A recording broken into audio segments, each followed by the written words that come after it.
بسم الله الرحمن الرحيم. النهارده ان شاء الله هندي درس مهم هيجي في الاختبارات القصيره للصف التاسع، اسمه مخطط الصندوق ذو العارضتين. مخطط الصندوق ذو العارضتين هو عباره عن نوع من الرسم البياني. السؤال بيقول لي ايه؟ عدد اوجه المجسمات المنتظمه كثيره السطوح هو. مديني مجموعه من القيم والبيانات 6 و4 و8 و20 و12. المطلوب ارسم مخطط الصندوق ذو العارضتين. شايف الخطوات دي؟ 5 خطوات ثابته. هي الترتيب: أول خطوة الوسيط للإرباع الأدنى، الوسيط للإرباع الأعلى، وبعدين أرسم الصندوق. الترتيب كلنا عارفين الترتيب التصاعدي من الصغير للكبير: 4 6 8 12 20. أدينا رتبت. الآن أوجد الوسيط. ما معنى الوسيط؟ والعدد الذي يأتي في الوسط بعد الترتيب. بشطب على أول عدد وآخر عدد، تاني عدد وآخر عدد، تبقى عدد في المنتصف. إذن الوسيط 8. الوسيط للإرباع. لما نروح للترتيب نلاقي الوسيط قسم البيانات إلى مجموعتين: مجموعة بيانات دنيا ومجموعة بيانات عليا. احنا عاوزين الوسيط لمجموعة البيانات الدنيا، وبنسميه الوسيط للإرباع الأدنى. أجي ما لاقيش عدد في المنتصف ما بين الأربعة والستة، إذا باخد العددين أجمعهم وأقسمهم على 2. إذا كانت الوسيط للأعداد الزوجية أخد الوسطين وأقسمهم على 2. 4 زائد 6 10، تقسيم 2 يدينا 5. يبقى أنا جبت الوسيط والوسيط للإرباع الأدنى. هعمل نفس الكلام الوسيط للإرباع الأعلى. أذهب إلى البيانات، أبحث عن العدد الذي يأتي في المنتصف، لا أجد. إذا عندي عددين وسيطين، أجمعهم وأقسمهم على 2.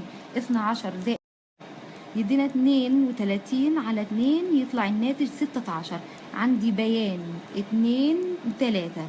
هم دول الخطوات الأساسية اللي هستخدمهم في الرسم. الآن دور الرسم في الصندوق: برسم خط يشبه خط الأعداد.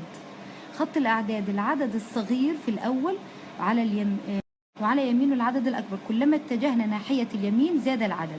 البيانات مترتبة: أصغر عدد 4، إذا المكان ده 4، وأكبر عدد 20، إذا المكان ده اسمه 20.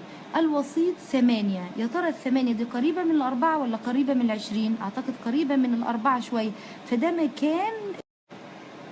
طيب الثانية الوسيط للإرباع الأدنى عبارة عن 5.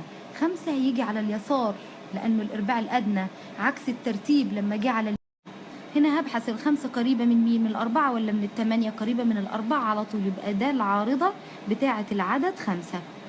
طيب نروح للإرباع الأعلى. الإرباع الأعلى 16 على يمين الوسيط اللي هو 8. أبحث قريب من مين؟ من ال8 ولا ال20؟ تقريبا قريب من ال20. خلي بالك انا باخد الاماكن بالتقريب، يعني انت لو ما جت مظبوطه ما راح تتحاسبي عليها. الان فاضل ارسم الصندوق. ادي العوارض بتاعتي، وارسم الصندوق واغلقه كده. اذا هو ده الصندوق ذو العارضتين وخطواتك ثابته. ممكن اخبي البيانات دي واسالك: ما هو الوسيط؟ ما هو الوسيط والعدد 8؟ ما هو الوسيط للإرباع الأدنى؟ هتقولي أروح لناحية اليسار 5. ما هو الوسيط للإرباع الأعلى؟ هو الوسيط للإرباع الأعلى هو العدد 16. ممكن يضيف علي سؤال يقول لي: أوجد المدى للبيانات من الصندوق. أدي المدى عبارة عن الفرق. المدى هو الفرق بين أكبر قيمة وأصغر قيمة. يبقى بقول من على الرسم 20 ناقص 4 يطلع الناتج 16. يبقى المدى عبارة بيجي في صيغة سؤالين: سؤال يديني البيانات ويطلب مني أرسم وحله في 5 خطوات، أو إن هو يديني الرسم ويسألني عن ال5 خطوات أطلعها من الصندوق. الدرس ده بيجي كتير في الامتحانات وهو سهل وبسيط ومش محتاج أي حاجة. نتمنى نكون وصلنا المعلومة، ونلتقي إن شاء الله في دروس أخرى.